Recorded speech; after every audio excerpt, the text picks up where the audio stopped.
IMO, le congrès immobilier FNAIM. Bonjour Cédric Lavaux.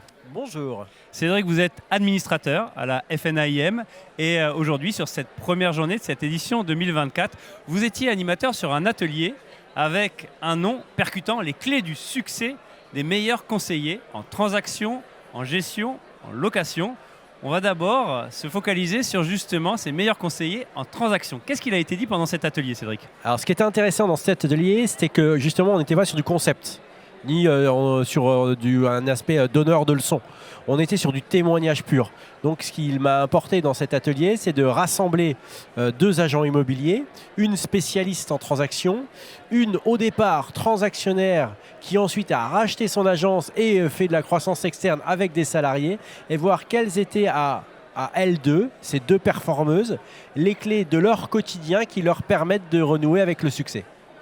Qu'est-ce qu'on a appris de cet échange entre ces deux performeuses? Alors, on a déjà appris que il y avait des outils considérables qui aujourd'hui pouvaient permettre à l'agent immobilier de performer, voire de surperformer, avec, on en parle partout, l'intelligence artificielle, qui est une véritable révolution, que l'agent immobilier doit s'emparer de l'intelligence artificielle pour progresser. En revanche, on s'est bien rendu compte que l'intelligence artificielle avait un domaine dans lequel elle ne supplanterait jamais, ou alors dans un avenir qui n'est pas encore mesurable, l'humain, c'est dans l'intelligence émotionnelle. Et l'agent immobilier, finalement, use énormément de cette intelligence émotionnelle pour comprendre son client, le guider, l'accompagner et donc de surcroît surperformer. Donc on a bien identifié, grâce au témoignage de Noumbé et Delphine, la place qu'avait prépondérante l'agent immobilier central dans le cœur du dispositif, et puis quels outils pouvaient les accompagner pour atteindre leurs objectifs. Côté humain très présent, puisque dans cet atelier, c'était plein. Il y avait vraiment du monde. Vous avez joué à guichet fermé. Il y avait aussi ce volet sur l'entrepreneuriat. Oui, alors c'était c'est sur les mêmes recettes.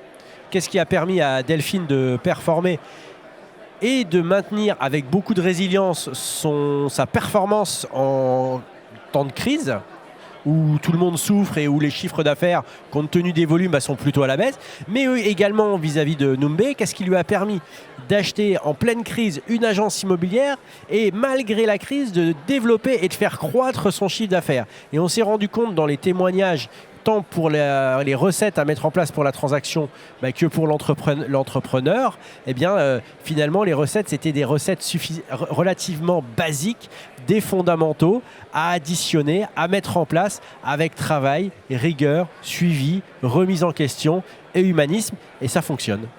Est-ce que cela suffira pour les perspectives 2025 et quasi dans quelques semaines? En tant qu'administrateur, là on est sur un congrès, on entend beaucoup de choses, on rencontre beaucoup de monde. Oui, alors déjà le titre du congrès, c'est de la crise à la reprise.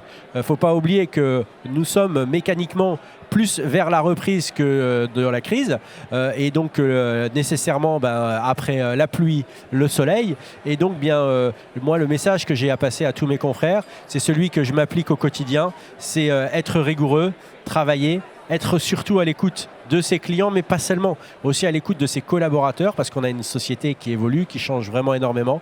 Et c'est grâce à ce travail d'écoute, cette compréhension, qu'on réussira à bâtir ensemble des entreprises performantes et des clients pour lesquels ils auront le sentiment que l'agent immobilier a une véritable valeur ajoutée.